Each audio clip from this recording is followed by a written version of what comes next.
a blowhole. She has a fucking blowhole. What she's is that? She's a glory hole on her head. I can't do anything until the actual police get there. So I'm like, what are you? Even I was like, what are you? So stupid. You're a bigot if you don't find this appealing. Oh man, then I'm a fucking bigot. I'm 100% because this is disgusting. Right here, proud bigot, right here.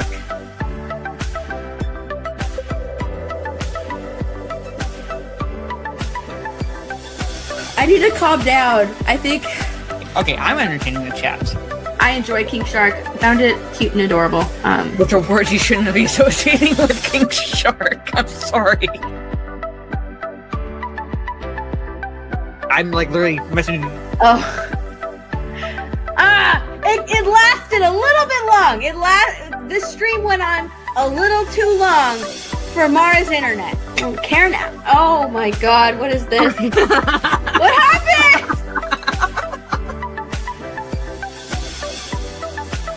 I've taken over somebody's studio. And you know what? I'm a little upset. I'm not upset. I'm not upset at all. Alright, I'm a little upset, but I'm not upset. I'm not upset. You rampant slag. He listens to metal. Oh, I really insulted him. Yeah, you did that. Fantastic Beast rhymes. Fantastic. Jesus, fuck, I can't talk right now. What do you think they do at the Ministry of Magic? I'm just saying you're saying it's been a perfect system for 1,000 years. It hasn't been a perfect system. That's why I'm telling you they have departments in place for anything that were to happen. There's like this place that's like a drive-through daiquiri place. I drove through it. When she says drove through it, she means the actual drive-through, not the building. They have like 20-ounce drinks and then 32 ounces. I was like, you know what? Give me the 32 ounce. It is huge.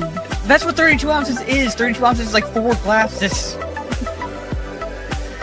I didn't realize. Hi, I'm Jason. Oh my god. And this is Momoa. I imagine you did laugh way too hard and too long at this. Mara is my ride or die. I love Mara. I absolutely love that intro.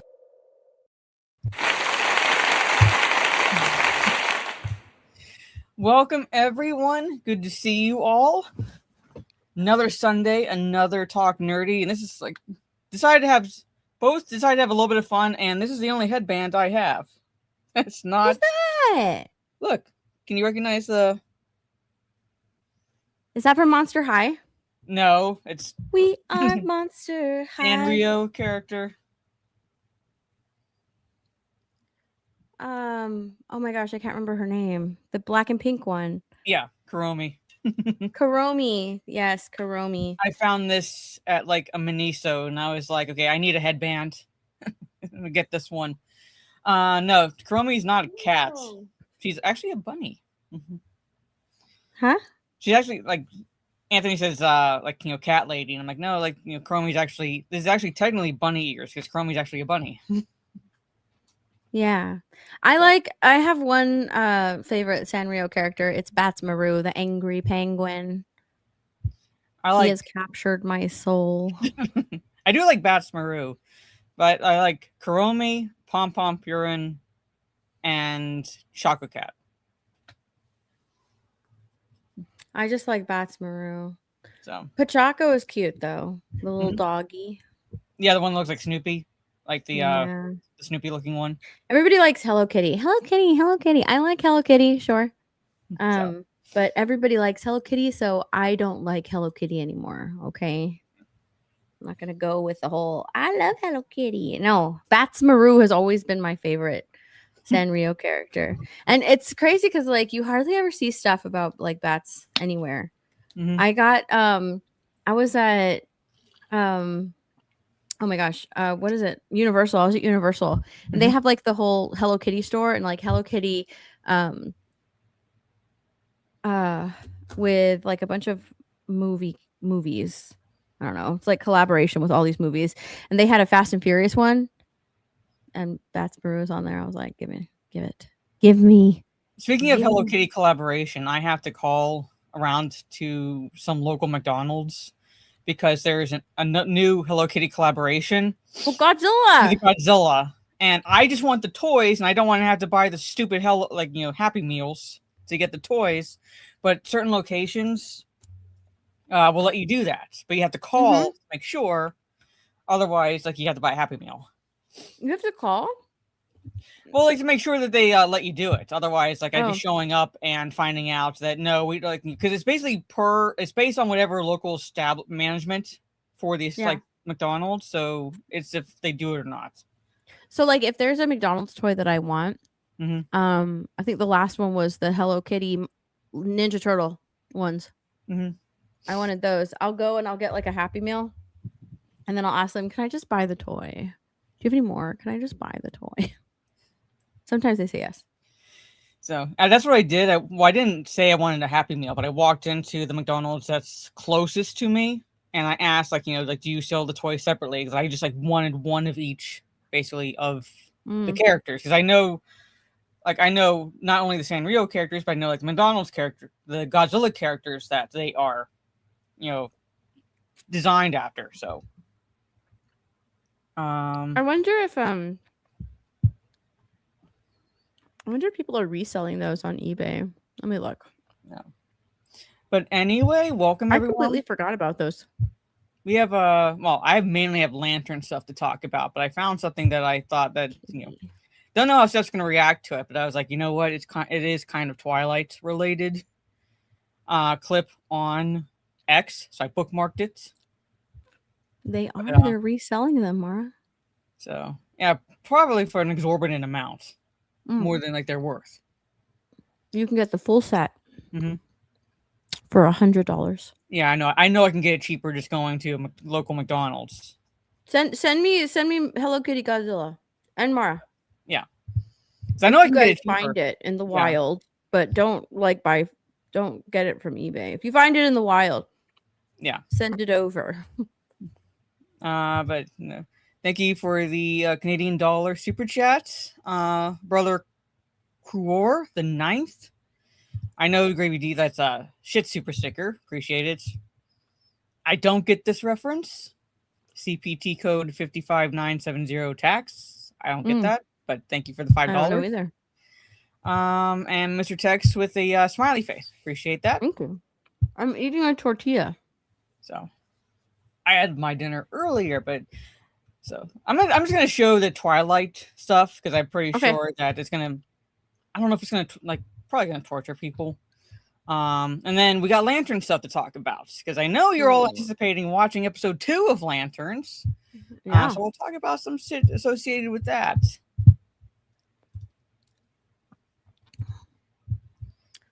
I guess I'll do this color green. Let's talk about it. What is this? Yes. Ready? Twilight Baldur's Gate?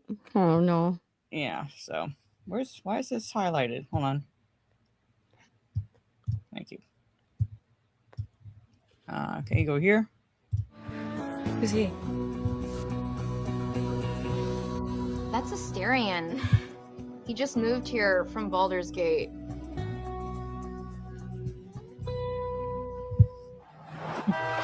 Oh my god.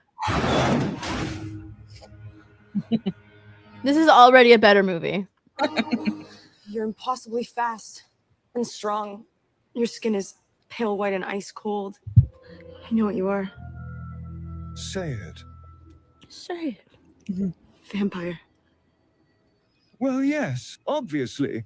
I'm surprised it took you so long to figure out. You must be quite slow. Anyway, darling, you're really not my type, so ta-ta. Oh, they should have had her. They should have shown her in a fetal position on the ground. Oh, sad. Probably, yeah. They cut off there. It's Dang. You must be quite slow. Anyway, you're not my type. Missed opportunity. So, but anyway, like I said, we have some Lantern stuff to talk about. I'm sure Steph has other things because unless I get tagged in something, The only focus I've had this past week is Gamescom coming up, because there are some things that I'm looking forward to, but I want to see more of that's going to be showcased at Gamescom. So Yeah, I'm not paying attention to any of that. So, I want to check out. I want to look at what Xbox has to offer, because I'm kind of looking forward to the Gears of War E-Day game. It's a prequel. What else? There's other ones. I had them bookmarked. That's the what's showing at Xbox that I'm more looking forward to. I don't know what Alien Deathstorm is. I want to also check that out. Crazy Taxi World Tour. That's on the first day for Xbox, and I don't care about the second day really. And then where is the other? I'll just show this in case the chat has not seen what the schedule is, which I might check out some of these showcases. There's the Future of Retro Pixel Arcadia. I don't know what they're going to show, but that's at 2 p.m. on the 24th, which is tomorrow. That's opening night. I don't care. Xbox Future Games, Indies, and have you been paying attention to what's been going on with GTA 6? Like all the leaks and stuff. Pretty much. Mm-hmm. Now there's claims that I'm saying that he's offering to sell the leaks for a certain amount of money. Oh wow. So I don't know. And then I saw at least according to a post on X that another group of hackers has targeted Rockstar India and has got more information. Rockstar, dude, the people over there are just selling it themselves. Probably. But so if that's true, you got two. They're two like, hackers. I've got this. How much is it worth? Yeah. I bet the people working there are the ones that are selling it. Oh no, yeah, he's also said that he'll release the full game if they arrest him. So Oh really? Yeah. So he pretty much has it set up. If this is true, he pretty much has it set up that if he's arrested, it will drop like that for wow for everyone. So yeah, if it's a single person, I'm getting people saying that it's actually a group, not just a single person. So that's why it's hard to pin down who the individual is, because it's more than one person. Mm-hmm. But if this is true, yeah. So yeah, supposedly they identified him. Supposedly the guy, the Indian employee. He's a low-level Indian employee. Yeah. Yeah. What else? Leaked it. They're He targeting. leaked it. Let me see that. Do I have this? Stop bookmarked? outsourcing. Let's see. I know I had stuff bookmarked. I don't know if I bookmarked it or not. I don't think I did. But there's I might have posted it in the Gronking Discord, but there's a legal documents that people found. Yeah, here it is.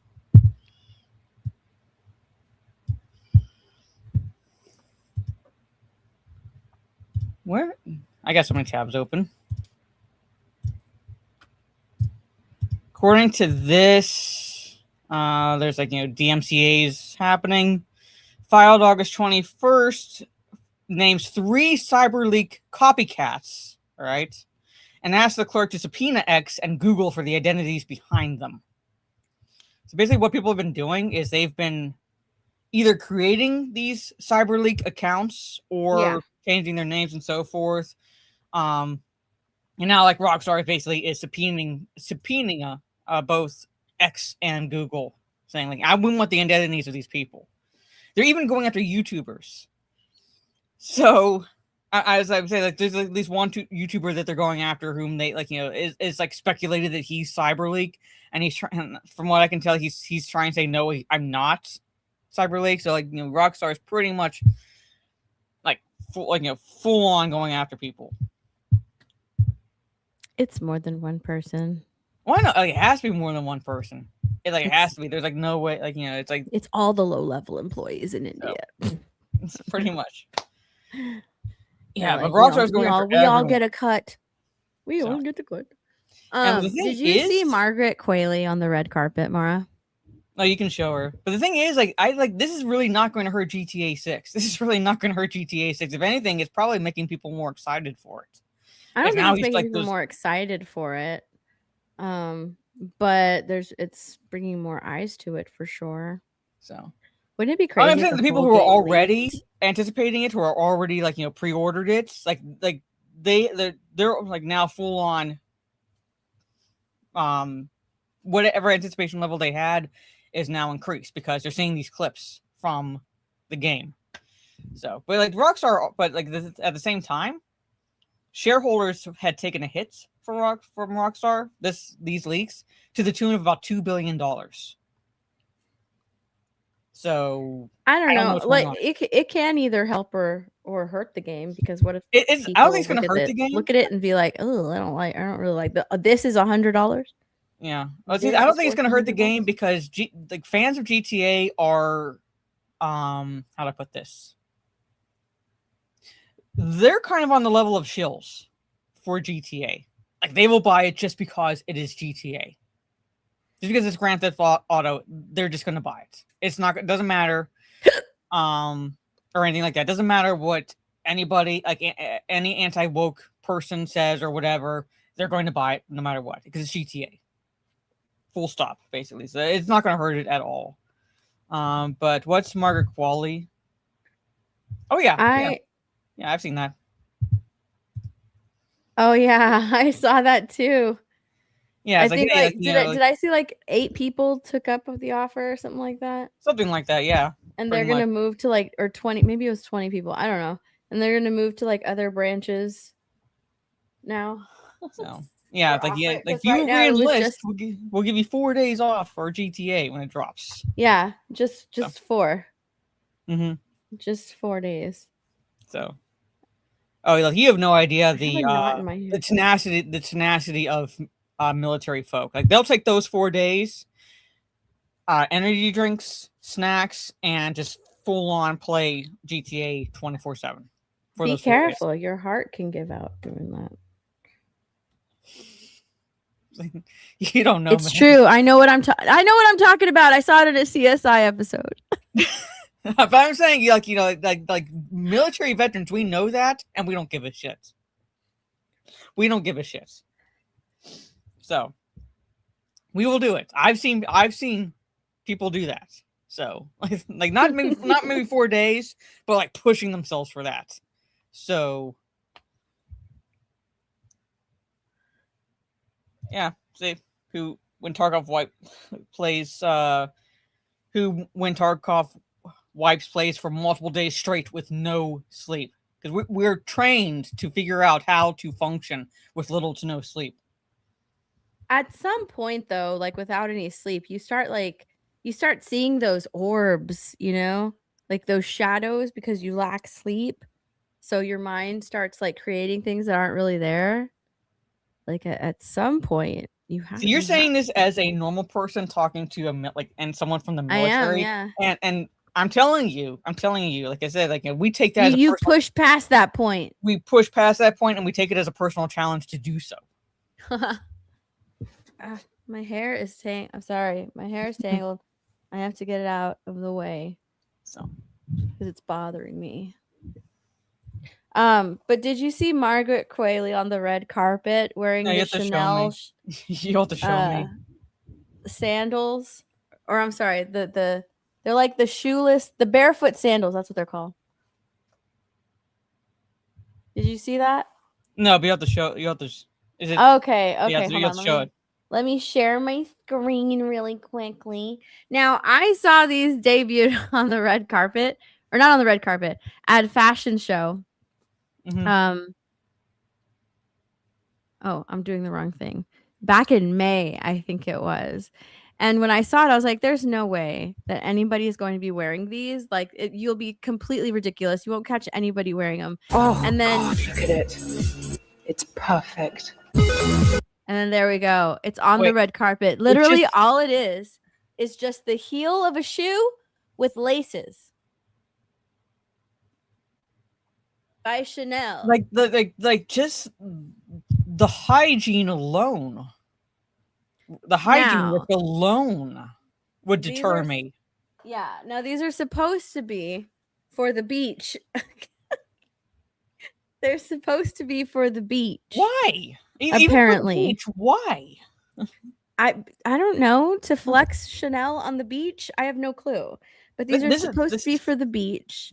Oh my god. And honestly, I was thinking to myself, like, when I saw these on the what do you call it, on the runway when they were doing the latest runway thing, Mhm. I started laughing because this was like in the news back then, or at least like the fashion side of news back then. They were like, oh my gosh, what are these new Chanel sandals, because they saw all the models wearing them on the runway. And usually when I see stuff like this, I think to myself, like, well, okay, they're not going to be worn anywhere else outside of the runway, right? Like, nobody's going to be wearing these. Nobody These are just think for that. shock value for the runway. Yeah. And then Margaret Qualley shows up on the red carpet wearing them. And I was like, oh my gosh. These retail, by the way, between $1,500 and $2,700. There's a fool born every minute, and this is proof. This is sheer fucking proof that there's a fool born every minute. That's not a sandal. It is a sandal. It is the barefoot sandal. Get your feet out. It's a ripoff for the low IQ, but like they can't tell that's a ripoff because of how low IQ they are. It's a heel. Just go barefoot at that point. It's a heel. Now, I didn't think that I didn't think that people would be wearing these, but I guarantee you're gonna see people like wearing these at the beach. Mm-hmm. Because I was just like, oh my gosh, when I saw these on the runway, trying to find the brand. I'm trying to find the original brand. Are they the Hello Mollies? Okay, well, these are Steve Madden.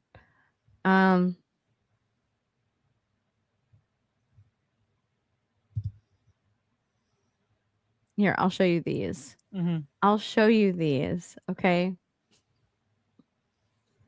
And it's going to take this time to point out that for every $50 super chat or equivalent, I have vodka. Yes, it's adult Sunny D kind of a vodka, but I will chug this shit because this is, oh my god. Oh, I can't find Dan, these. if you knew anything about hobbits, you know that they don't need shoes because of how the bottoms of their feet are. And I'm so not when that I first small, saw these, or my feet that hairy. Anyway, when I first saw these shoes, I was like, "There's no way these things are gonna catch on." Okay, they're they split make you toe feel, shoes. they make you look like a Muppet is going to be wearing them. Get out of here! I don't want. They're split toe shoes. Yeah, And I I know. was like, "There's no way." I saw them on the runway, and I was like, Why? "There's no way that these shoes are gonna catch on." And no, I see people wearing them all the time. And I mean, we have a whole bunch of brands now making split toe I said, shoes, nor including is some my for feet men. hairy. Did you see these up here? Right. They have some for men. Open your ears. The split toe Why? shoes. Why? Just why? Look at them. $170 over at Anthropology. You can have some Jeffrey Campbell split toe shoes. They look like you look like you have camels, like the hooves or horses' hooves or something like that. That's what it looks like. I didn't think these would catch on, but apparently they have. Lots of people are wearing these shoes now. Well, lots of people are retarded. That's And- the reason why. And Zendaya was recently photographed with her husband, Tom Holland, walking on the street, wearing these shoes. And according to her, they are her pretty much everyday shoes. They are so incredibly comfortable. She loves them. She loves them. She wears them all the time. So now I feel like I'm going to see even more people going out and buying these split toe shoes so they can be like Zendaya. Yep. Look at the men's shoe. Gentlemen, Fucking you furries. wear these hoof shoes? Gentlemen in the chat, would you wear these? Would these be your dress shoes? Because look, they look very dressy. These have laces. Look at those. They got laces. Dress shoes. I'm saying that's awful, gay, no, I'm not a horse, fuck no. I'm not a Outcast, horse. fuck no. Hell no, hell nah. Not even steel toed. Yeah. Yeah. See, I didn't No. think that those shoes would take off, and they did. So seeing the backless sandal on the red carpet, it's a little shocking because I was honestly thinking that that wouldn't go anywhere past the runway. So now I'm just honestly just waiting. I'm waiting to see them on the beach. Somebody who's gonna wear them. Someone's gonna wear them. I just know it. That's oh man, there was this other shoe that looked ridiculous. It looked like you have like a pig foot because it's a heel for women, but they're clear in the front, like the middle part, Mhm. and they're like black at the end, so it looks like you've got a pig foot. They're black on the sides and clear in the middle, so when you put them on, it looks like you've got a little pig foot. I like pigs, but not enough for my feet to look like I have pig hooves. Pig trotters. Yeah. Yeah. Oh my god! I went. Hold on. Let me see if I can find those, Mar, because they are so funny looking. Let me see if I can find them. There's a quote by Winston Churchill, who's when he was asked which animal he liked, he said, "I like pigs." And when he elaborated on the reason as to why he liked pigs, he said, "Cats look down on you, dogs look up to you, but a pig treats you as equals." So yeah. Hold on, wait, I found them. Hold on. I found them. They're Valentinos. Do they have a model wearing them? Please tell me. They do. They do. Okay. So they're Valentino shoes. How do these people even get jobs like as designers? They're $1,100. All right. Keep that in mind. Yeah. These are $1,100. They are $1,100. They have this. They're clear in the middle, so your feet look like that.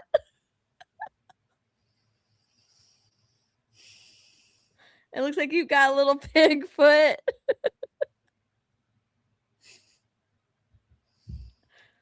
Oh my god! Like, look, this is what it looks like from the front. It looks like a little pig foot.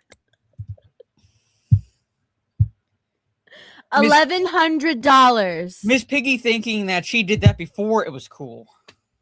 $1,100. Nope.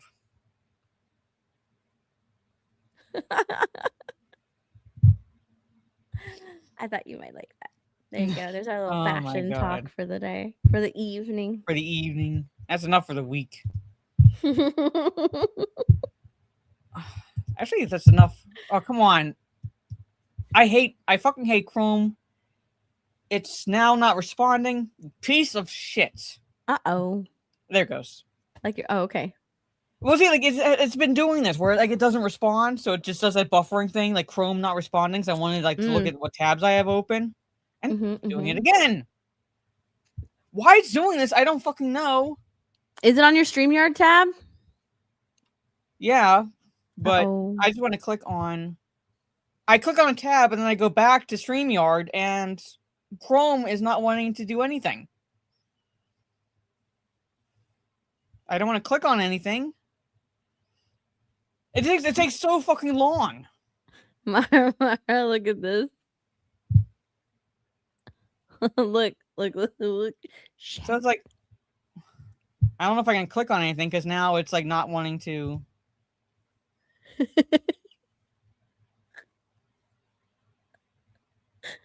Isn't that funny? Dude, look at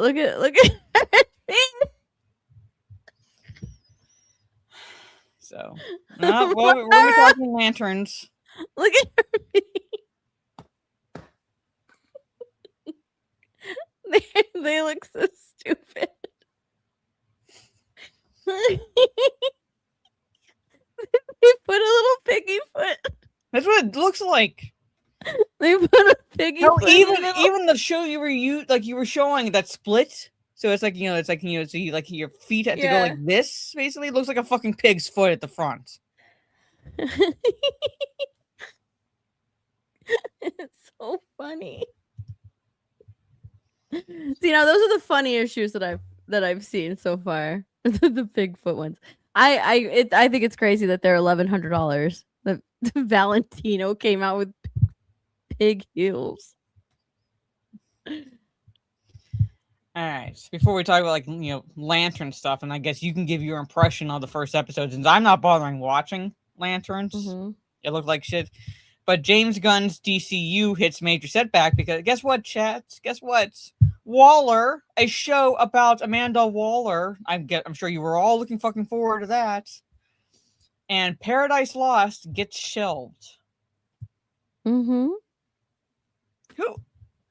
So from what I can tell, a show focused on Jimmy Olsen is moving forward. Gorilla Grodd. Yeah, with Gorilla Grodd.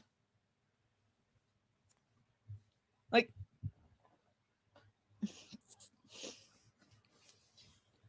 who, and be honest, is going to watch a show where the main protagonist is Jimmy Olsen? Me. For the lulls. But to be honest, Mara, like, who was going to watch the Amanda Waller show? You know? Like, who is going to watch that? Or the other one? No. Nothing in James Gunn's DC like has really hit.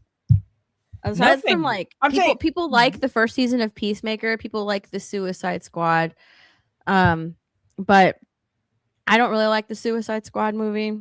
And I didn't even watch Peacemaker because it looks stupid. I didn't like what's his name? What is his fucking name? John Cena's character. Peacemaker. I didn't I didn't like Peacemaker in the Suicide Squad. No. So I wasn't gonna watch a whole ass show about him. His DC is just failing completely. Yeah. And I'm honestly like waiting for him to be gone. I really am. Which is sad, but I'd rather him be gone and we just get like nothing. I would rather get nothing than what we're getting now, than all this crap that we're getting now. I really would. I really would rather have nothing. Just do like some animated movies because those are goated. Just do some animated movies. And there's at least 2 coming out that I know that I'm looking forward to. That I've said this before. Like that should be DC's focus right now. Stop with the live action stuff. Take a break because obviously what James Gunn is doing is not succeeding. I'm saying that understatement of the year of the century. Really, basically, it's not succeeding. It's failing monumentally. And where the money would be is releasing animated films. Basically, you could even release them in theaters. We would go see them. Mm-hmm. If you like don't want to like lose money or whatever, you want to kind of bring some money in.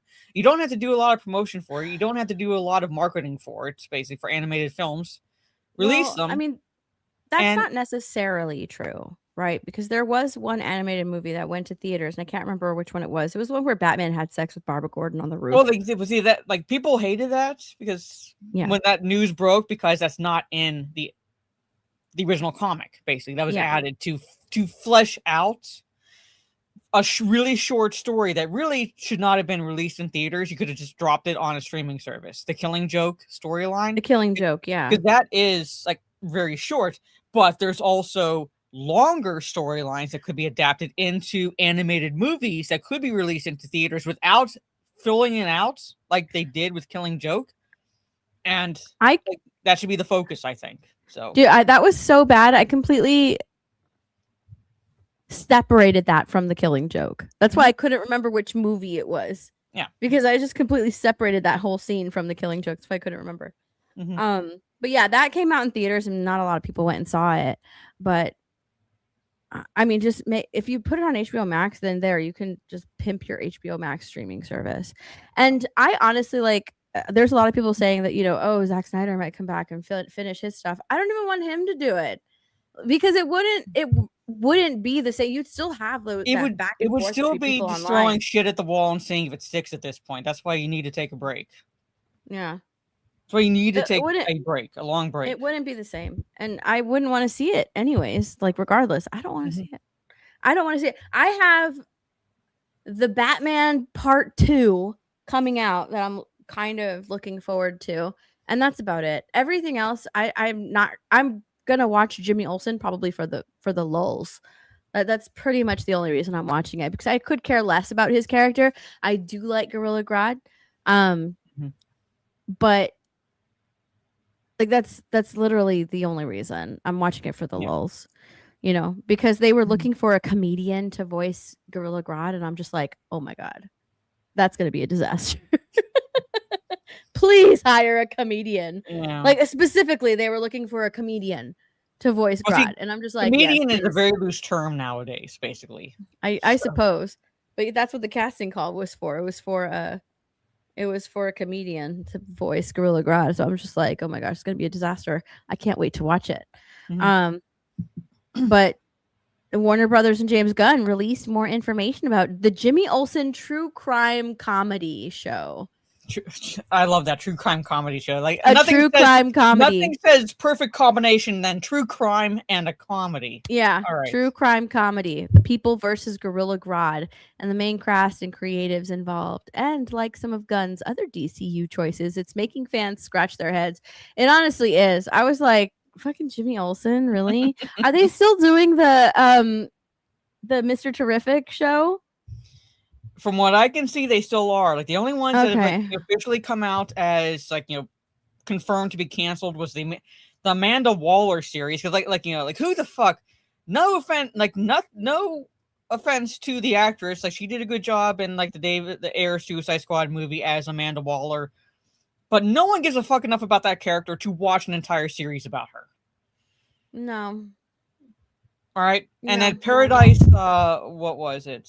I wonder if I honestly wonder if they I honestly also wonder if they're like, we actually can't move forward with the Waller show because she was a part of Zack Snyder's DC as well. Right? You look tired, Mr. Wayne. You should go get some sleep. So it would just be a confusing show. Like, what's canon and what's not. It would really just be a confusing show. Maybe, but still, I'm not saying but still, regardless of that actress, basically, just a series focused on that character. I could care less. I would not who would I be looking at that going, okay, that's on my top anticipated show series to watch, basically. No. So James Gunn tweeted this out. Oh, hold on, let me make it bigger for you, so you can. Yeah, I saw that.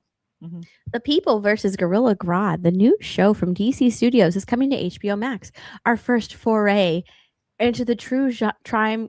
Oh my gosh, into the true crime genre. Our first foray. Our first. You mean to tell me there's more of this shit coming? Our first foray from the creators of American Vandal. Warning at the same time. Oh, I know. An announcement and a warning at the same time. From the creators of American Vandal, starring Skylar Gisondo as Jimmy. I don't know how to say his last name. As Jimmy Olsen, Jimmy Tatro as Gorilla Grodd. All these people playing. We have Perry White. Cat Grant, Wendell Pierce. Additional cast includes Mary Holland, Edward, blah, blah, blah, along with lanterns. This was one of the shows Peter and I pitched to Warner Brothers before we truly came on board. With Tony and Dan at the helm, it's something truly special. So let me get this These straight. are the two things that you pitched. If you're telling the truth, Warner Brothers heard that and said, Let's Head go. of DC Studios, right Yeah, there. head of DC Studios. Let's go. I'm like, what? Listen to these ideas. A true crime comedy with Jimmy Olsen and Olsen Gorilla and Gorilla Grodd. You know Grodd, huh? what? Salivating. You If know what I'm a needs to board happen? member, I'm just salivating. I'm like, Do you know the yes, videos, the pitch this meeting is what people videos? want. Do you know the pitch meeting videos? You ever see Yeah. those videos? There needs to be a pitch meeting video of James Gunn going Honestly, in yes, there pitching should this be. shit, pitching this shit to Warner Yeah. Brothers. There should be, because it would be hilarious. Like, picture this. Yeah, You know, pictures. we need the women audience, okay? We need the ladies.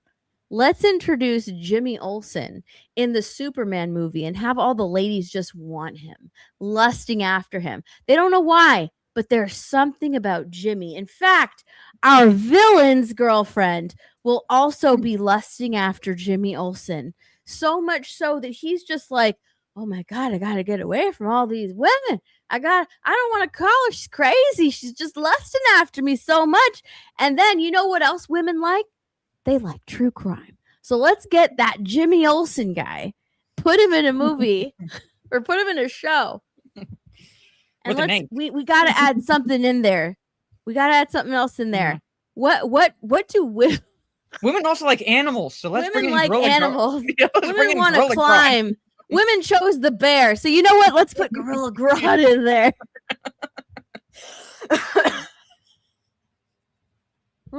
Let's make him funny. I don't know. This sounds stupid. When I saw this, when I saw it was a true crime fairly comedy inconvenience. and then it had Jimmy Olsen in it, which all the ladies were like, Jimmy. I was like, is this show going to be for women? I'm actually kind of curious. Like, is it geared towards women? Is that what this show's going to be? I don't know. Are they going to show Jimmy Olsen fighting off the females? It probably is, because I don't think it. I would honestly say even Money sure as fuck is not geared towards DC fans. No. Because I'm like, no, I'm like, how do I feel as a DC fan? About the same as Marvel fans are going to feel after Wolverine drops, and you have the state of Disney Marvel happening. I feel sad. So they're both fucked. And I will like say that there's no way. Go away. There is no way that Doomsday is going to save the MCU. Not in the States, and it's not going to. It's not going to completely people are like saving the MCU. I don't know. I don't think it's going to save it. Might put it back in the right direction depending on how it's received, but it's not going to save it. I mean, hell, if Deadpool and Wolverine couldn't do it, Doomsday's not going to do it. Hey, Deadpool and Wolverine are going to be in Doomsday. So, yeah, but Marvel should have been saved by now with Deadpool and Wolverine, like that movie. They're going to kill off Tobey Maguire, and the only one that's going to live is going to be Ryan Reynolds, Deadpool. Yeah. So, that's entirely rumor. I will laugh so fucking hard if it ends up being true. What? Oh, like the lesbian rumor Magneto going around, which is like I think bullshit rumor where Rebecca Ferguson is being eyed as like a gender swapped Magneto. That shit is going around. Yeah, I think someone's trolling you and people, and people are falling for it. Probably. So this series will run for 8 half-hour episodes. You know what? I appreciate that. At least they're not wasting a lot of my time. They're just half-hour episodes, which mean they're probably going to be like maybe 23, 24 minutes long. 25 minutes long, 26 at most. Roughly. So. There's Barry Chan. Bro, what the fuck are you doing? Yes, this is what we wanted. This is what we asked for. People versus Gorilla Grodd. We need Jimmy Olsen front and center. Okay? In his own series. That's what we want. Get rid of everything. Bring in Jimmy Olsen to save the day. Superman couldn't even save the day. And then like this with Lanterns, the 2 shows that he pitched to Warner Brothers, and they were like, head of DC right there. That's head of DC material. Yeah. Lanterns, so far, the first episode is garbage. Oh. It's terrible. You want to talk some lantern shit? Sure. All right. So, well, let's see what I have. Hold on. Let me just see. We can talk lanterns shit. Yeah, because the first episode. By the way, I'll be doing a lanterns watch party after this. Hopefully, I won't fall asleep during that lanterns watch party. But we will be watching lanterns together. You, me, and lanterns. You, me, and Well, here's HBO. this real fast. Just share this one. Oh my god, I never went back on camera. So stupid. Jon Stewart's DCU return and Superman sequel Man of Tomorrow teased by Aaron Pierce. Mm. So that's always been known. Yeah. Because he was cast. He was already cast in Man of Tomorrow. Yeah. Before Lanterns even released or even premiered. And that's why a lot of people are saying that like, no. Hal's dead. He's dead. Permanently dead. Because if he wasn't, then he would have been in Man of Tomorrow. But Jon Stewart's going to be the Lantern from here on out. And I feel like that's also why if you watched their, was it Comic-Con? That they were at Comic-Con? Were they at Comic-Con? Aaron Pierre wore this entire like lanterns outfit. Was it Comic? Yeah, it had been one of the. Was it Comic-Con? I don't remember. It wasn't. But from head to toe, or was it? From head to toe, he was dressed in Jon Stewart, like Jon Stewart's lantern, like head to toe. He had this jacket, his shoes, they were custom shoes. One had the initials JS, the other had the initials AP, like Jon Stewart, Aaron Pierre. And then you had what's his face, the guy that's playing Hal. I know the actor, Kyle Chandler. Is that the actor's name? Chandler, looking like Kyle Chandler, like just everyday Kyle Chandler. Like that's it, you know. Yeah. Like that's it. He was just dressed. He basically dressed like he just walked off the set of Lanterns. Honestly, like that's how he looked. It's like that's an how he exclusive look at how how shit they're going to treat the character in Lantern. Yeah. So like like from what it looked like to me, I was like, oh, okay, Aaron Pierre, he's gonna be the Lantern from here on out. You know, so yeah, of course he's gonna represent because he's the DC Lantern. And that's why he's dressed that way. And there's been a lot of talk with the creators and everything that I've seen in interviews saying that this is Hal Jordan was a part of like the old guard and we're ushering in the new guard. They literally say that, you know, and so we want to be a part of the new guard. And he's, you know, trying to keep things the way that they are. And that's just not how it's going to work. That's what they said the show is. We're ushering in the new, out with the old, in with the new. And he's dead. Jon Stewart isn't exactly that new, but it's not like they had to really usher him in. They could have just started with Jon Stewart. People like Jon Stewart. Zack Snyder was going to start with Jon Stewart. Yeah, I'm saying people, and nobody was mad about that. No, like they were like no one was mad because DC fans do like Jon Stewart as the Green Lantern, so they didn't have to usher in anything. They didn't even have to have him teamed up with Hal Jordan. Just have him be the Green Lantern. No one would have bitched. No one would have complained. Well, it would have actually made sense in the scheme of things for the timeline. No one would have said anything. Yeah. I don't get it. Like why they had to go this route. Because okay, I can't really type the answer in ads.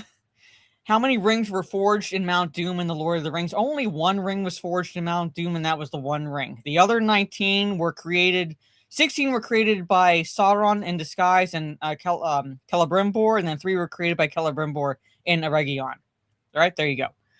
There's only one. Let's go, Mara, dropping that Lord of the Rings knowledge. So, just saying. Anyway. So I'm saying, like, they didn't have to tease him as, again, or just do this whole ushering in the new guard shit that they love to do for some reason. Like, say what you will about the Cobra Kai series. All right. I know, not so everybody liked the Cobra Kai series. I overall enjoyed it, but not everybody liked it. But that's how you kind of usher in the new guard. All right. You don't do it at the expense of the old guard. you have that organic kind of continuation with the new guard, and like for some reason they got that right for a Netflix series. You pay the respects. Yeah, Right. but like You pay your respects. but they can't do it for like Marvel and DC. So yeah, like, there's a way to do it. Like no one was pissed that like John this no longer is Johnny and Daniel's story basically, right? Like no one's like was upset about that because it naturally flowed into the new generation. So well, you just like with Cobra Kai, there was this there was a huge respect and honor paid to the characters of the Karate Kid movies, right? Can you imagine if they had dunked on Mr. Miyagi, and said like, oh, he was secretly evil or something like that? Like, could you imagine how the fans would react? There was a lot of love that went into it and respect, and well, that's the key word. And it was a continuation of their story, honoring everything in it, and I think that it's actually always Johnny's story, but it was a good continuation of it. Yeah. And you had these other storylines with the kids, right, with their children that still worked within it. And it was a little annoying, but in some points it did get a little annoying, a little boring. But then you have to be like, okay, well, and also like you have to remember that this is a town where fights are settled in karate, Pretty much, yeah. Pretty much. It's like so. But there was no like disrespect done. You're always rooting for Johnny to succeed. Always, you're always rooting for him. At no point are you thinking like, dude, this guy's a piece of shit. Gave him a redemption arc, kind of, because if you watch the first movie, he comes across as basically the bad guy, basically, pretty much. So you root for you're supposed to root for the underdog, which is Daniel. But like Johnny, like when Daniel confronts him in Cobra Kai, like Johnny's like, oh yeah, like the beach scene, basically. I just want to talk to her, and you come over like harassing me, and it puts you in a different perspective of that scene. And I'm like, yeah, Daniel was kind of a dick. So it gave you that different perspective without like, how do I put this? Like without kind of like pushing it in your face. Well, without like disrespecting Daniel. Yeah, you saw both sides. Yeah, it showed both sides. Like, Johnny just wanted to talk to her, and Daniel was kind of a dick in that scene. So you kind of like look at it from Johnny's perspective. Yeah. As you watch, so it basically gives you that different perspective with the series, and you go back and you watch the first movie, and you can see both sides. Yeah. Well, like and it's from Johnny's perspective, Daniel is kind of a prick, and he's played that way. He comes off as a prick. He's kind of a prick.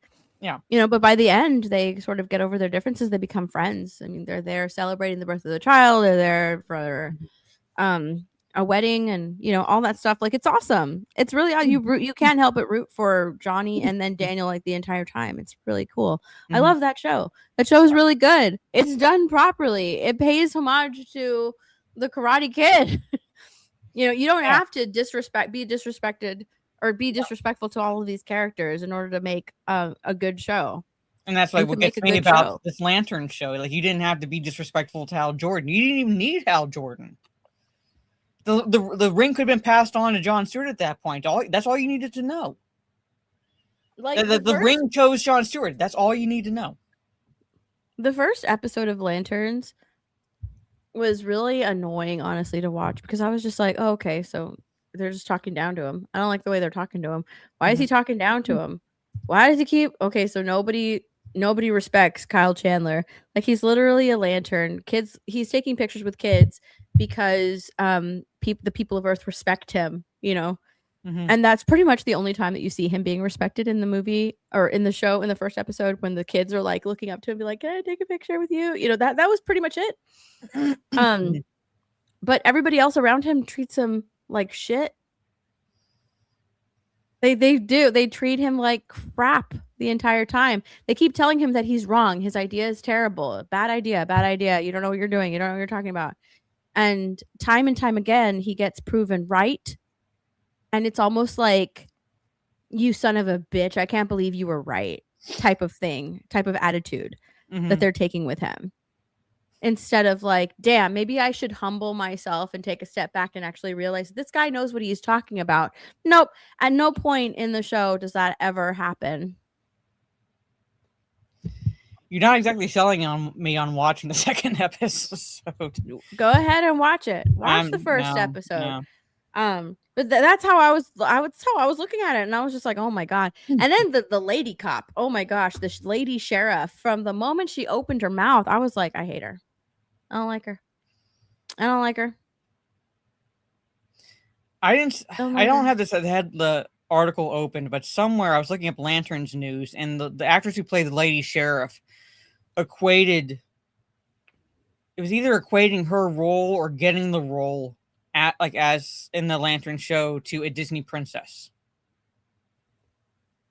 I saw Disney princess in the title, and I remember that, and I was like, What? "Yeah, that was my reaction." Like, what? I can try to find it and see what she says, but I didn't bring it up. But like I remember, let me see if I can find it. You know what's funny is that everybody's completely disrespectful to Hal Jordan, but like Jon Stewart's no better. Mm-hmm. He's no better.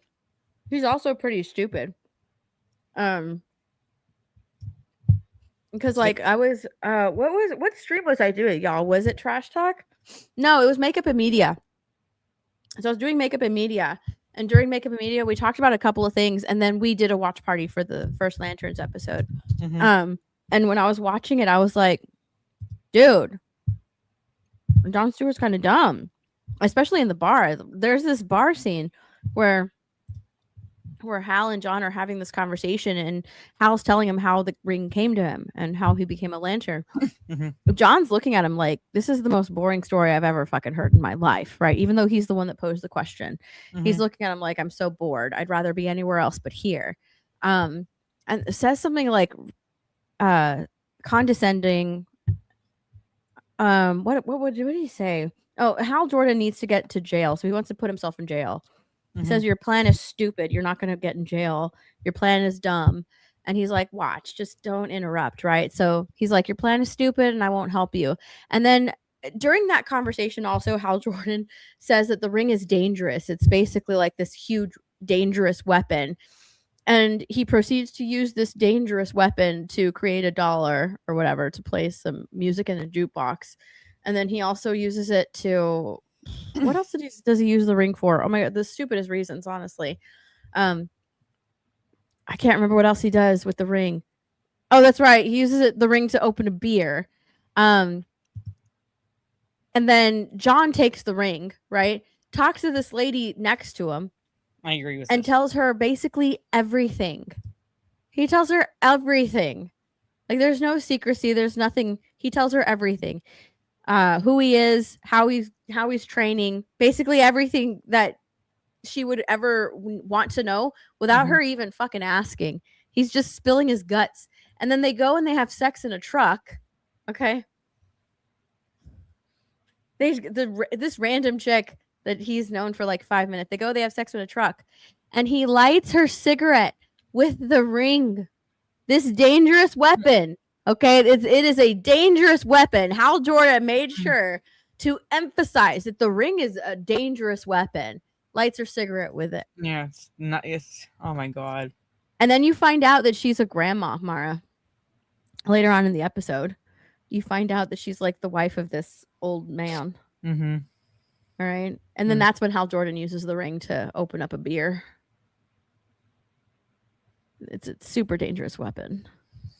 Incredibly dangerous. Michael J. White, look him up. He's an actor, black actor, so he'd be perfect for Jon Stewart. He played Spawn in the Spawn movie. He's been in multiple movies, and he's also a martial artist, so he can fight. He can do his own stunts, and he would be perfect as Jon Stewart. So look up Michael J. White. Lit a cigarette and Steph lost. I really did lose it when I was watching Lanterns during that watch party with you guys. Oh my god, it was terrible. You get to lose your shit for the second episode, basically. But we don't have to go into this article, but this is the article I was talking about, where Kelly MacDonald Compares joining DCU's Lanterns to becoming a Disney princess. That's the headline. Compares joining DCU's Lanterns to becoming a Disney princess. How? I guess this is the quote here. She says, it's very exciting. I got to do a Pixar film years ago. I had to look. I guess she was part of Brave. She voiced Merida. So she was like, voiced Merida and this Pixar's Brave. So it says, I got to a Pixar film years ago, and suddenly while we were making the film, Disney bought Pixar. She was a Pixar princess, and then she suddenly became a Disney princess. And I was like, wait, what? That is like that feeling. She's the voice of Merida? Yeah, so the character you do not like, that actress voiced Merida in Pixar's Brave, according to this No way! I love that movie. Now she's playing a character that you're like, as soon as she opens her mouth, I can't stand her. Brave. I have to look it up. Just like, and now she's playing a character where you're like, as soon as she opened her mouth, I can't stand her. I couldn't stand her. No, I love Brave. Yeah, it's such an underrated Disney princess movie. Mm-hmm. She does play it. You got to change. I can't even do that. No, there's no way. I don't even try. It's doing a that Scottish accent. Yeah, change your fate. I can't do it. I can't. No, change your fate. I can't even do it. You've got to change your fate. I can't do it. I wish I could. Oh my! I used to do it better because I used to watch that movie a lot. I really loved Brave. Mm-hmm. I love the fact that like Merida was like she had 3 little brothers. Oh my gosh, I loved that movie. Oh, and then they returned. It's like 3 little bear cubs, basically. Yeah, 3 little bear cubs. So, yeah, I love that movie. Change your fate. And it was it's a movie about like a mom and her daughter. Yeah. Yeah, the mom and daughter. Yeah, they were at odds, and kind of like it's like it was less of a Scottish accent and more of a stroke. You knew I read that too, and that's why I covered my face. When you paused, I was like, okay, that's the comment that she read. Who played the best version? Gene Wilder, in my opinion. Anyway. I'm not gonna do it again. Do it. I'm not even gonna try. To change I can't. I don't even do it. I don't even try. Scottish accents are just. I couldn't do it. I didn't even. Man. I can listen to a Scottish accent because I like Scottish accents. I'm weird. I'm not like the type that likes French accents. Basically, I'm not the type that likes French accents or anything. I like, Australian accents, Irish, Scottish. Basically, I like those kind of accents. Mother. Oh my gosh, I can't do it anymore. I used to be able to quote that movie, and I can't do it anymore. Well, your homework now is to rewatch the movie and get that accent down. So next Sunday you can speak in a Scottish. You can say those quotes in a Scottish accent. That's your homework for next Sunday when it's on your channel. You've got to change your fate. I can't do it anymore. I used to do it really well. Anyway, so basically, so she kind of equated joining Lanterns to kind of like her experience, technically becoming a Disney princess. So Kal-El, no. Yeah, you do it in Scottish. I can't do it in Scottish. I can't. Kal-El, no. I can't. I can't do it. No, Kal-El, no. The key sentence for a Scottish accent is, "There's been a murder." There's been a murder. I can't even speak. There's been a murder. Murder. There's been a murder. Murder?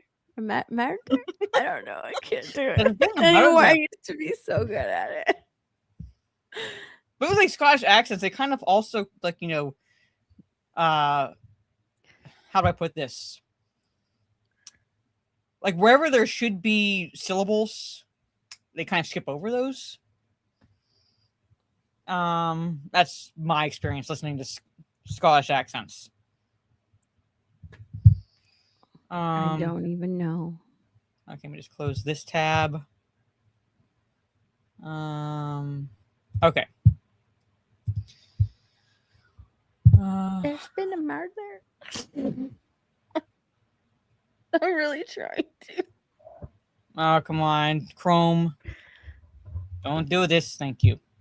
Don't do this. Let's see. It's going to buffer.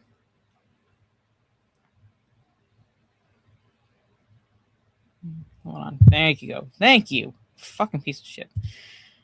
This article was brought to my attention.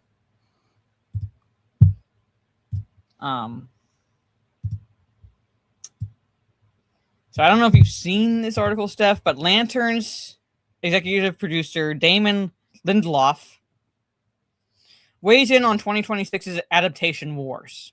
Shouldn't we be beyond this by now? Mm-hmm. So scroll down to the quotes. Where was it? Okay. We all just have to acknowledge that there's a level of hubris involved, or hubris, whatever, however you want to pronounce it, involved in taking on any of this pre-existing IP, but it is called adaptation. Source material is supposed to change and evolve by definition. Wrap your heads around that. Source material is supposed to change and evolve by definition. Then that would no longer make it source, right? That would no longer make it source material. That would no longer make it the foundation because it's changing. Yep. All right. So as a consumer and as someone who's making this stuff, there's almost a responsibility to take risks. I don't think anybody wants to see you be completely and totally vigilant to the source material, because then it isn't an adaptation at all. Yes, it is.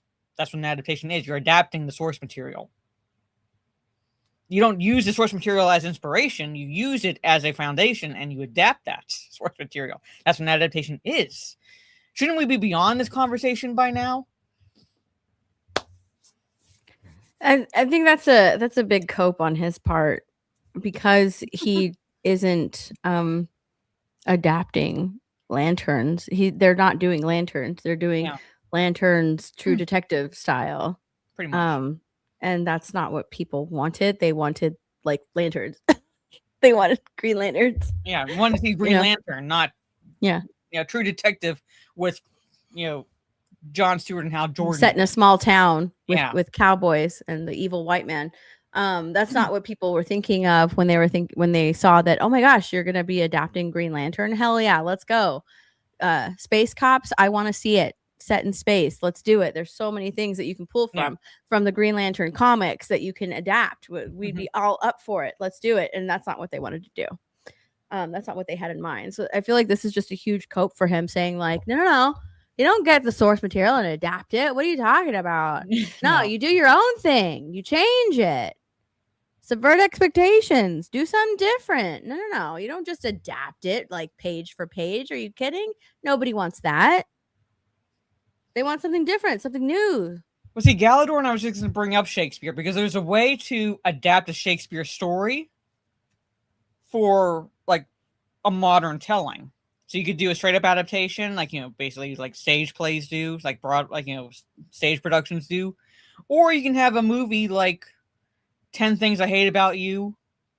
Romeo and Juliet.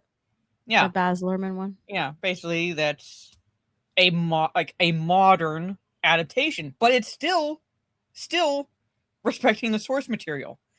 It's like in no way altering anything. Yeah, Romeo Must Die is pretty much a modern telling of Romeo and Juliet in a way. That's the way how you do it, where you would still respect the source material, but you kind of say, okay, we're going to take this and put it into a modern setting. But it's still an adaptation. This right here, like you said, is full on cope. It's just full on cope, where it's like, no. That's not how source material works. Source material itself is supposed to change. It's supposed to evolve. It's supposed to adapt. well, then you kind of alter the definition of source material then, because it's no longer a source. Source material means it is the original concept that you are adapting from whatever, like from book to screen, or from like live action to animated, or vice versa. Yeah, Sin City was page for page, 300 was page for page. So you can still do. So like, yeah. What were the numbers, viewing numbers? Have those been released for Lanterns? Mm-hmm. What were they? Because I didn't see those. I'm kind of morbidly curious. So. Oh. 9.3 million viewers the first 3 days on HBO Max. I'm wondering what It the was the drop is biggest going to premiere be. for a DC Studio show on HBO Max to date. Per HBO, the show pulled in 6.6 million viewers in the US alone. I'm just wondering what the drop is going to be. Comparing it to The Penguin, Mm-hmm. the premiere of The Penguin grew to 10.4 million viewers all across platforms after 11 days when it originally launched. And then It Welcome to Derry hit 5.7 million the first 3 days. So It Welcome to Derry was really good. I liked Welcome to Derry, and you saw they're doing a season 2, right? Set in 1935. Mm-hmm. Yeah. So yeah. So that I'm curious to see. I'm curious to see how many people stick with the show. Well, that's why I said I'm wondering what the drop is going to be, because it, like, you know, the numbers might be fairly hot, like, you know, high for the first episode, but after the first episode, how many people are going to watch the second, like, go immediately to watching essentially the second episode, or how many are going to be like, you know what, I'm just going to wait for the entire series to drop, all episodes, and then just binge it, kind of situation, like with Rings of Power. It's like my, like, you know, what I'm wondering is how many people are going to return to watch the second episode, or just wait for all episodes to drop. And just like Trey says Acolyte had a higher premiere, 11 million. Oh, yeah.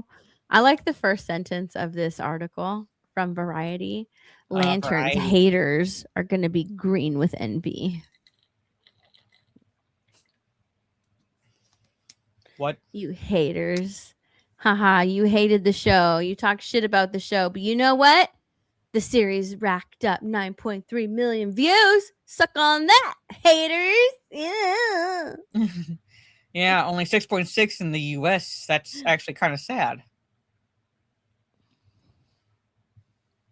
I'm just saying, that's actually kind of sad for, like, the state of DC. If only 6.6 tuned in to watch it. Yeah, I did see National Treasure 3 confirmed. So I don't know how they're gonna do that.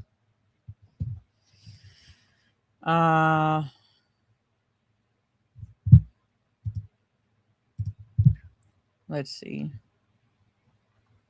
What else? I'll be right back. Okay. I'm just gonna talk about this real fast. Lantern showrunner. Again, like I said, I haven't watched Lanterns. I'm not planning on watching Lanterns. I really don't care about Lanterns. The show, all right, I do like the Green Lantern characters. My dad, like, that Green Lantern was my dad's favorite character of the DC comics. That and the Flash. And I think specifically for my dad, it was Hal Jordan. All right. Okay. So I like Hal Jordan. I do like Jon Stewart. I think even Jessica Cruz could be a decent character adapted to whatever DC projects down the road, basically, because, like, really hasn't, except for maybe Guy Gardner, hasn't really been a Green Lantern character that people universally dislike. So I'm not saying Guy Gardner's hated. I'm just saying, of the Green Lanterns, I think he's the least liked. But, like, he's the one that James Gunn had to bring in for fucking reasons. But yeah, but I'm not planning on watching. I don't care about when I say I don't care about Lanterns. I don't care about the series. I don't care about it. But showrunner Chris Mundy talks James Gunn's hands-off approach. We weren't shoehorned into anything. Mundy, who's 6 weeks into outlining his potential season 2 story, is about to go pitch it. We'll talk to folks about it really soon. So, well, you know what? I can see Warner Brothers. I mean, if Amazon doubles down on just like staying with Rings of Power, then I can see DC or Warner Brothers staying with Lanterns. I can see that. But see, the thing is, he says like James Gunn's hands-off approach, and everything I'm hearing of the first episode tells me that while maybe James Gunn wasn't on set on a daily basis, his influence certainly fucking is in the series. Don't tell me that his influence is not in the series.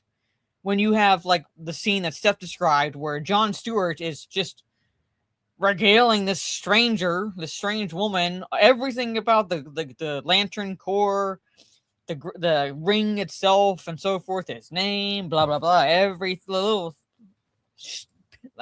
tidbit of information you could possibly think of that would be sensitive information and not to be disclosed to just random people, but done so as a joke so he could shag this woman who ends up being a grandmother in that scene. That's full on is James Gunn level of humor. That is full on James Gunn's level of humor.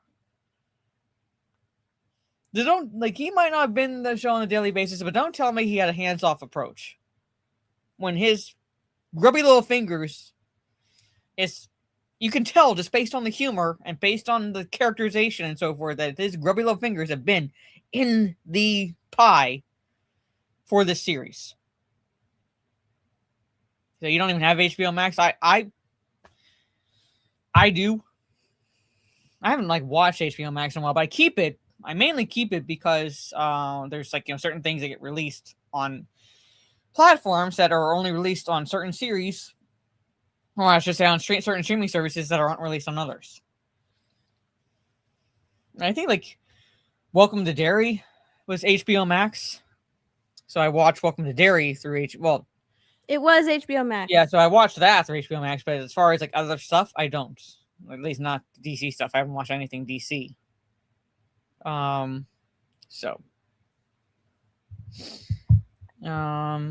but I'm saying don't tell me that James Gunn doesn't have any influence on Lanterns to say yeah. So far, however, the live action sample size for DCU projects not helmed by Gunn himself, it has mainly been limited to Craig Gillespie's Supergirl. Well, everything I'm hearing says basically James Gunn kind of inserted himself into Supergirl. Yeah, so James Gunn fully like I said, he's very likely not on a day-to-day basis for the filming, but don't tell me he doesn't have any influence. Look at how Jordan looks. Don't tell me that James Gunn has zero influence, hands-off approach. When that fully is smacks of James Gunn right there to make Hal Jordan this disheveled has-been. And look how clean cut Jon Stewart is. Yeah. I'm just saying. I think James Gunn is a control freak. Yeah. So I saw the title of that article, hands-off approach, and I'm like, bullshit. Bullshit. There's no way that James Gunn would step back. And just let this is one of his pitches. Yeah, I'm saying Greg Gillespie, he inserted himself into Supergirl. And he's going to have influence on the Lantern show. So, and there's one other. This article I saw. Now you can. I'm not saying there's any doubt or anything like that. But this Lanterns just explained why Hal Jordan isn't in Superman. So he's dead. It's it's basically definite. He's dead. Well, I mean, there are people out there saying that he's not dead, but yeah, I think he's dead. So, Yeah, because that's the kind of like the feeling I'm getting from this article, where it's like trying like, did Lanterns really just off Hal Jordan? I wouldn't put Listen, it past James Gunn has said that, they don't do tricks like that. With Marvel, like no one's ever really gone or whatever. Yeah. James Gunn said you die in the DC universe, you're dead. Well, it's like the cope with the Superman movie, where it's people were speculating that it was like Brainiac the entire time. Like it's like with the message from Superman's parents. Mm-hmm. It was like Brainiac manipulating the message and things like that, and like like it wasn't his parents actually saying create a harem on Earth and make Yeah. Kryptonian babies. I mean, And James Gunn came out and did an interview saying like, why would anybody? Who would think that it's not real? It's real. Yeah. So it is real. Like James Gunn himself can come out and say it's real. They still won't believe him. It's this master plan. Or James Gunn's just lying or something. But he came out and he was just like, the message is real. Yeah. Oh no, he's just kidding. He's just joking. He's not, he doesn't want to give anything away of his master plan. No. It's James Gunn. He knows what he's doing. No, it ended up being real. It is real. Yeah. It's real. It is real. And, so like Hal Jordan getting shot in the head, as far as what we see, Hal Jordan, like frozen, sitting down, being shot in the head, dead. He is now a popsicle. As far as what James Gunn has said, he says that anybody who dies in DC, in the DC universe, is dead. Full on dead. You die, you're dead. You're not coming back. So. Yeah, so I'm just watching the cope. I'm just basically just watching the cope at this point. I don't know. I honestly don't care. I really don't care anymore. I mean, not that I ever really did, but as when it comes to people online, not about like all the shows and stuff. Like I really want to care about it. I want it to be good. I just know that it's. I feel like I've set a really high bar, and so far there's nothing's reached it so far. Like there's been very few projects that have reached that high bar. I don't want to like put my expectation bar so low, like incredibly low, because like I know that we used to get really good entertainment, that would keep me hooked, that would keep me coming to the show every week. Like I know that it was possible. We were there. We were getting really good entertainment. So I remember those times, and I'm just like, listen, I'm not going to bring my bar down just because, you don't want to have fun at the theater? Huh? You don't want to shut your brain off and watch something and just have fun? Like, why? Why do I need to shut my brain off? Why should I not shut my brain up to be entertained? Why do you want me to not think? No. I just never get that. I mean, I know sometimes I say like, keep it simple, basically, like, just like, there's movies where I'm like, I just want to be entertained, but those are like Jason Statham level of movies, basically. Yeah, you don't watch like those Jason Statham, Fast and Furious, those movies, like what you're getting. Yeah, right? you know what you're getting. Those types of movies, like the new MonsterVerse, like the Godzilla versus King Kong movie, like those are something that like those are popcorn flicks. I know what I'm getting. The new Jurassic Park films, the Street Fighter movie that's coming out. I'm not. Yeah, the Street Fighter movie. So I'm not expecting any. Those are the level of movies where I'm like, okay, I just want to be entertained. But when you have something like Lanterns, like you could still be entertained, but not turn your brain off. There's just a lot of movies that have come out that people are just like, turn your brain off, it'll be okay, like just go and have fun. It's like, so you're telling me that Hollywood thinks so little about their audience that they think you're very dumb, that you're just going to be like, oh, it's so good, just no, you don't have to think about it, just don't think about it, just clap at the movie pictures. Just clap at the movie pictures on the screen. No, don't think, just clap. It's so fun. No, don't think. Don't think, just clap. Sorry, I don't want to do that. No. So. No. Like I said, you can still you can still be entertained and not turn your brain off, basically. You can still think. You can like still have an experience where it's like it makes you like actually sit back and take in what you actually watched and ponder what you actually watched. That's what makes it entertaining. That's what sticks with you. Not, yeah, I'm just gonna turn my brain off and then turn it back on when I leave the theater. Yeah. That's a movie where you just don't remember anything that happens. Oh, there's been so many movies that I don't even remember watching the movie. That's how Yeah. bad they are. I'm like, did I even go and see that movie? I don't remember a thing about it. Mhm. There's been like a few movies that I don't remember a thing about the movie. I don't even remember going to the theater and watching the damn thing. Then I'm just like, I I know, saw yeah. that movie. Did I really? What the fuck was it about? I don't even remember. That's No. how shitty it is. Yeah. That's how bad the writing is. Like I don't even remember going Oh to yeah, theater and watching it. Night Swim. I couldn't even tell you anything about that. I know I saw it in theaters, and that's it. That's what I remember from watching from that movie. The only Marvels. thing that stuck, Yeah. the only thing that stuck with me about that movie was, hey, did you know he used to be a baseball player? Okay, in case you haven't figured it out, he used to play baseball. He used to pitch. Did you know that? It like just hit you on the fucking head with it every time. He used to be a baseball player. Okay, we get it. Yeah. There are movies that just like they just stick with you, you know? Whether it's I don't know. There's movies that just stick with you. It could be like the lesson, the morality base of the movie, whatever. It just sticks with you. There are tons of movies that have come out that Okay, I'm just like, you know, I don't like even you remember. said that. Like The Mandalorian and Grogu. I don't remember if I went and saw that in a theater I know you talked or if I about it. saw it at home. I Yeah. don't remember. That's all. I don't just remember you what the talked movie was it. about. I couldn't tell you. But Sheep Detectives. Sheep Detectives was great. Yeah, that makes See, that's a movie that sticks sticks with me, and I know where I was when I watched that movie. Like that, Yeah. That is a memorable thing that I went and watched. That was a good one. Yeah, I'm just saying, like, you know, like you wouldn't think that, like, you know, it's a movie where like these sheep talk basically, and they're trying to solve the crime of like who killed their shepherd. But it actually makes you think because like they have different personalities and so forth, and it kind of touches on actually adult theme. Like when I say adult themes, I mean like grief and so forth, basically. Such a good movie. Sticks, and it just sticks with you because it doesn't treat the audience as if they are stupid.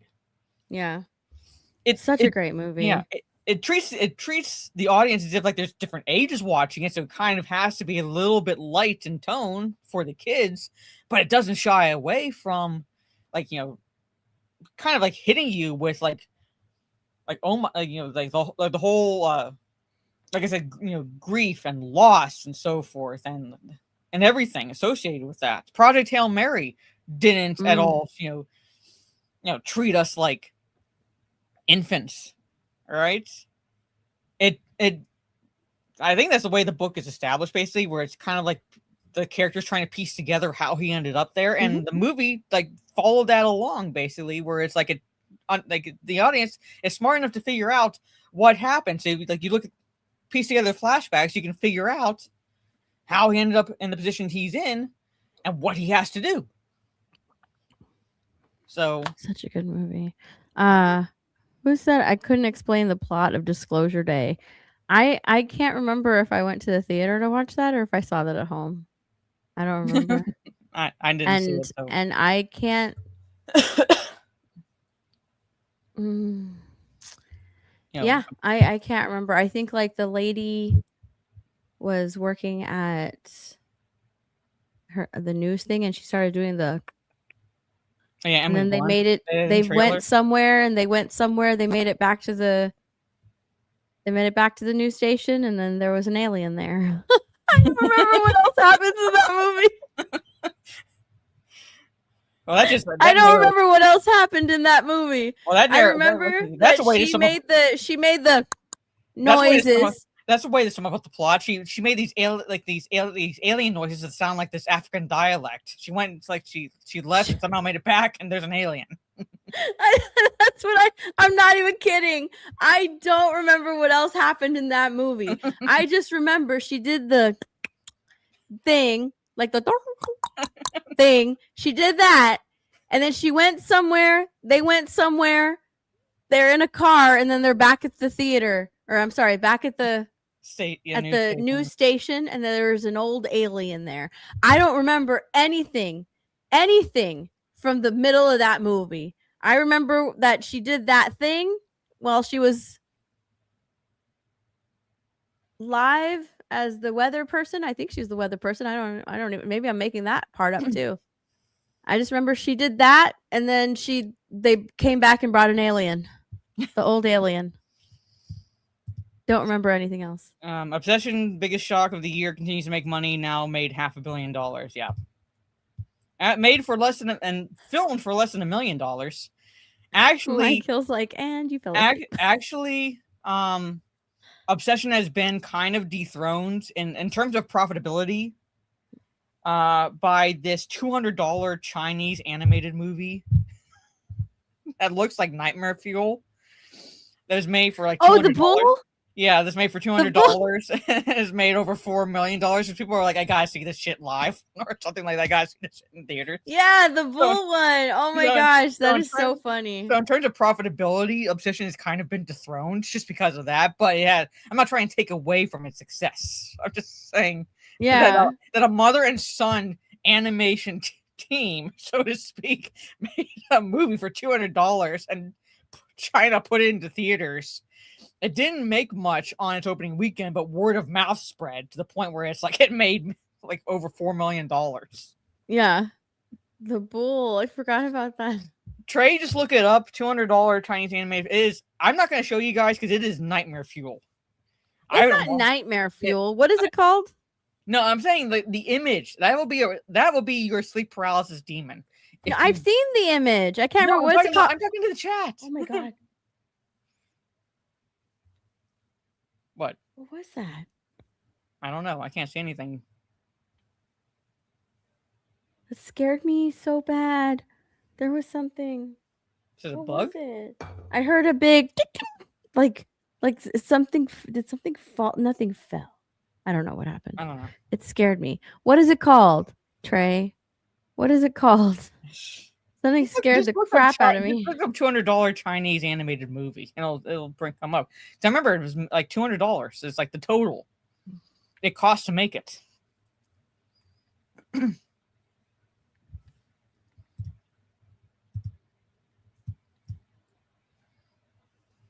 Oh, New Lay.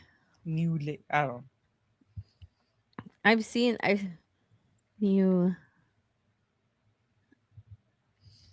It looks like it would be like people's sleep paralysis demon. It doesn't look that bad. Oh, come on.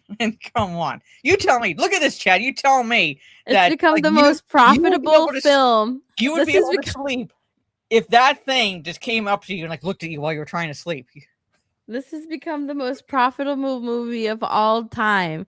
It was made for just $200 and grossed $4 million. Yeah. That. Look at that image right there. It looks like a human mouth and nose on a fucking bull. You know what, though? That mother and son, they're set, though. They're set. Now they're set, yeah, because people are like, I gotta see this shit. Okay. They're set. The film was originally branded Worse Than AI. Yeah.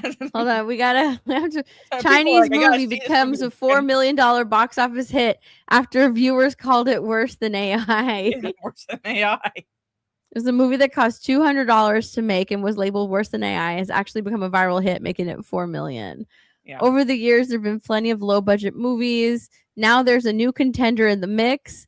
The Chinese movie New Lei went viral because no one was turning up to see it. At that point, the animated movie attracted 200 viewers and made $1,000. Hey, even that $1,000 though, but yeah, right? was a profit. That's something. Yeah. That's something. They made their money back. The animated movie was also labeled Worse Than AI, potentially the worst movie of all time. However, it's become a social media hit, and people are lining up to see it. There are forecasts that it could end up making around $14 million with all the marketing coming from social media mocking. I told you guys. I told you. It's like a dethroned Obsession in terms of profitability just because of that. Dude, cinemas have had hand-drawn posters to put up to advertise that they're showing the movie, which translate to the bull is coming. Phrasing.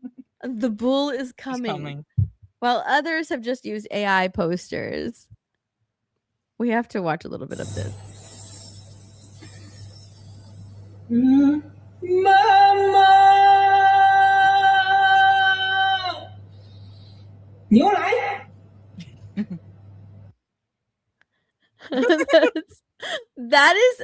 Okay. It yelling is creepy.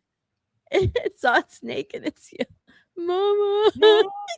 And you all right? The animated movie is set to be the most profitable in history on the Yeah. budget to box office takings ratio. It won't make as much as the Odyssey, but it's a much smaller budget, allows for some records. Yeah, I'm just saying, like I said, when I said Obsession was dethroned, it was because of the fact that the movie itself was made for only $200. It So says it it's made less unlikely to money, get an but international release. But in terms of like ratio of production and box office, it's more profitable. The Cobra. I know. The Cobra looks terrible. It just like comes like slow. The snake looks terrible. The snake looks awful. No, it wasn't just her finding the weird stuff. I saw it on X. People were like, talking about it, and I was like, "What the fuck is this movie?" So I looked at the clips, and I was like, "Jesus." Yeah, I've seen this go around, and I'm just like, "What is that?" And then I read about it. I was like, "Oh my god." But I really don't have anything else to talk about because there really wasn't much in terms of news that happened this past week. Because, like I said, I don't watch Lanterns. You guys get to watch it kind of like live with Steph after this. I don't know when she has it set up for, but that's all I have really to talk about. I'm going to be watching Gamescom. I'm going to be watching most of Gamescom. So at least through watching the live reactions from the through the Gronking on Gronking Gaming YouTube channel with Lethal, Mazza, I think Cream will be part of it, maybe John Graham, and so forth, basically reacting to Gamescom. Yeah, that's all I have before I give my outro. So this will be a slightly shorter one because, like I said, not a lot of news dropped this past week, Steph, other than the Lanterns torture that you'll be experiencing in a little bit. What else have you got planned for this week? Makeup and media tomorrow before Versus. So that's what we got. And then trash talk on Tuesday and the rest of the streams that happen throughout the week. So yeah. Oh, I did set up the Lanterns watch party. It's going to happen at 11 o'clock tonight. So yeah, this is Gronking Gaming. So if you like gaming news that's it's not full on shilling or anything like that, give them a sub. And like you can watch, they're gonna do live reactions of Gamescom or most of Gamescom. They already had the stream set up. As far as me, I will be still even though it's the last week for this round of 8 weeks, I believe I still have somewhat live lectures Mondays and Tuesdays, so no stream. I'm going to go live Wednesday. I should be able to go live earlier. I don't know how long I'm going to go for, but I should be able to go live Wednesday evening. Thursday no stream because I'm the designated driver for my mom's doctor's appointment on Thursday, and for the life of me, I don't know why they do this, but they don't tell us the time until the day before. So if I have to get up early on Thursday, there's no fucking way I'm going to feel like streaming in the evening that day, basically. So no stream Thursday, then stream Friday. I've been playing a lot of indie horror games leading up to October when I play a Hellraiser. So I have this dinosaur game that I'm going to play. It's called Oakwood. It's an indie survival game where you're in a state park and there's dinosaurs around. So you kind of that's cool. You kind of have to survive that, and I have other games that I want to try to play. So reading streams are basically taking a break until after classes because I have so much stuff that I have to read each week that it's a little much for me to do reading streams until after the program is done, which will be in January. So not too much longer. Just has to take a little break because of all the classwork I got to do each week. Anyway, but that's it, ladies and gentlemen. Okay, I have to go on the YouTube studio side to redirect into your stream. Oh yeah. You do edit, then customization, redirect. Okay. if you have it set up. Well, it should be set up. Or if I have it set up. I think I have it set up. I don't know. Okay, YouTube Studio. What's Go to the live. Like your videos, and then go to live. Mm-hmm. And then go to edit. Okay, hold on. Well, I'm not seeing edits. I see I brought up the stream. And yeah. All right. The little thing to edit your stream, you should be able to still edit. I see. While you're live. Come on, go back. Oh, you piece of shit site. I go edit title and description. No. Like in your details, the little pencil. The little pencil. If I click on this, yeah, I'm not seeing it. I clicked on the stream. I saw the pencil, and all it gave me was edit the title and description. So I don't know what's going on. I went to the stream itself, and it's not allowing anything. It should if you go to the little pencil. I did. That's the details, the little pencil. Yeah, but it only allowed me to edit the title and the description. And then I clicked on the stream itself to see if maybe that's it. Let me see. Stream You setting. can do it if you click on the stream itself. Edits.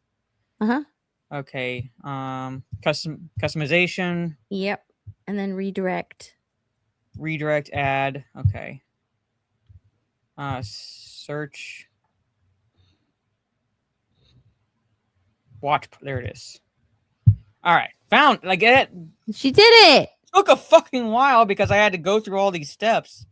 Was that the first time you've done a redirect?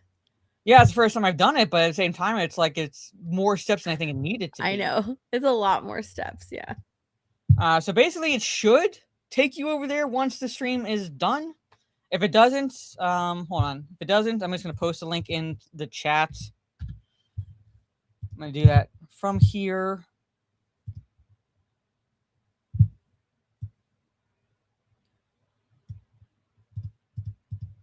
I know, Mr. Grimm. It's like 1 hour later. Because it's YouTube, but here's the link. So for some reason the redirect doesn't work. That's the link. Anyway, but like I said, as for me, no streams tomorrow, Tuesday. Even though I don't think the live lecture should be much for me. Wednesday, I'm playing Oakwood. Thursday, no stream. Friday, if I finish Oakwood Wednesday, I'll figure something out for Friday evening because I'm playing a lot of indie games. Anyway, on that note, ladies and gentlemen, have a good rest of your day or evening, wherever you are in the world. And we will see you all next week on Steph's channel. She gets to come up with the topics for next week. So that's right. Tune in for that. Take care, stay safe, and peace. Adios.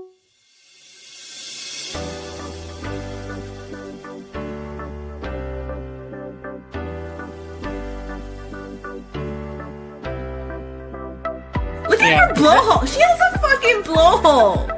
What is that? She's a glory hole in her head. I can't do anything until the actual police get there. So I'm like, what are you? Even I was like, what are you? So stupid. If you're a bigot, if you don't find this appealing. Oh man, then I'm a fucking bigot. I'm 100% because this is disgusting. Right here, proud bigot, right here.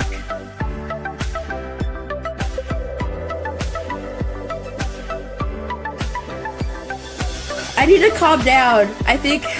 Okay, I'm entertaining the chat. I enjoy King Shark. Found it cute and adorable. Which are words you shouldn't be associating with King Shark. I'm sorry. I'm literally messaging. Oh. It lasted a little bit long.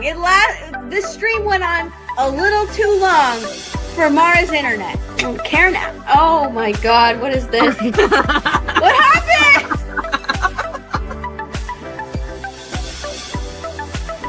I've taken over somebody's studio. And you know what? I'm a little upset. I'm not upset. I'm not upset at all. All right, well, I'm a little upset, but I'm not upset. I'm I'm not upset. You rampant slag. He listens to metal.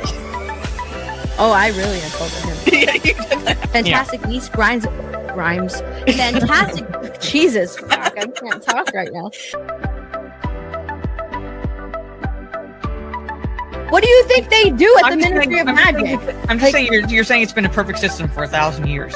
It hasn't been a perfect system. That's why I'm telling you they have departments in place for anything that were to happen. There's like this place that's like a drive-through daiquiri place. I drove through it. When she says drove through it, she means the actual drive-through, not the building. They have like 20-ounce drinks and then 32 ounces. I was like, you know what?